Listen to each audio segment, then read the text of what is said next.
So we are back on the Mad-nette rat rod here. Now, it appears we had a bunch of footage from finishing up this left side rocker that was just kind of lost in limbo for a little while. So we're doing a video here today, catching you up on that, though a few weeks too late.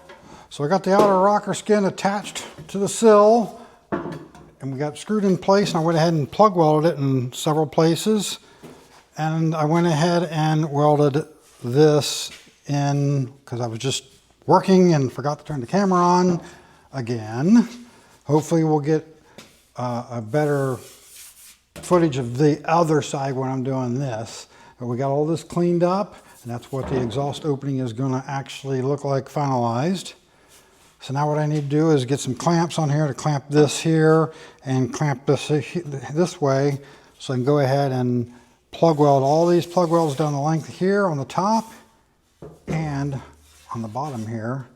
And then once that's done, I'll clean all that up, and we can actually put it, the whole assembly, into the car, welded into the car. And once we get it in there, then I'll worry about closing up these ends.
Since it is the beginning of summer and it is really humid here in Ohio right now, everywhere where we welded has started to rust a little bit, getting some flash rust, and I actually started cleaning it up a little bit and hitting some of it with some etch primer to stop that.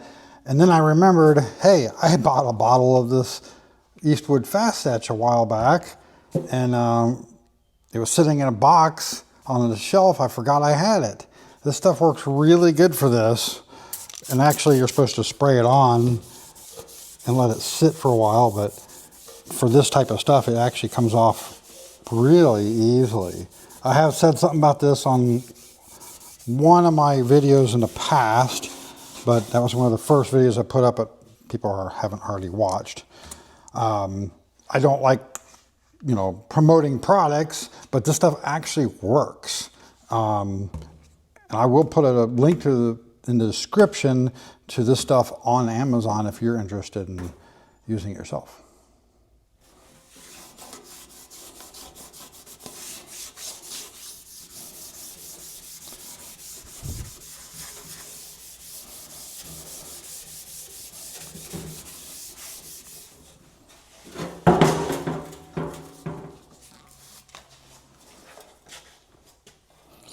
You're supposed to let it sit down there for a few minutes before you wipe it off, but when it hasn't been on there very long, the rust isn't bad. It'll just wipe right off, almost like magic. So this is a product I can actually get behind. And it leaves a coating behind. While it is paintable, it does leave a bit of protection behind so it doesn't just rust right back up again. And I have a car that I had some good rust like this on, that's sitting waiting for me to get back to, that I used this stuff on, I don't think a year ago now, and it still looks just as good as when I wiped it down. So I got the face of this all spot welded on there, and all cleaned up and everything. Got it back in the car here. Now we'll go ahead and weld it in. I've already drilled a bunch of holes across the front here and back here in the wheel wells in order to plug weld this whole thing in properly. And of course, the doorposts have already been drilled. And once I get this thing welded in, then I'll make that decision of whether I'm going to go ahead and cap these ends now, or just go ahead and get started on the other side while this is still reasonably fresh in my mind and I don't forget anything I've done, and then maybe just cap the ends on all of them at the same time. So I'll get the welding here and get this thing buttoned up.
So as you can see, we have the right side rocker in the car already as well. And we tried to film this as one big long process from start to finish. Cutting it out, building it, and installing it. It's going to be all one video. We are currently working on sorting through a ton of footage to make that happen. It's going to be a bit of a longer video, and we're shooting to get that out next week.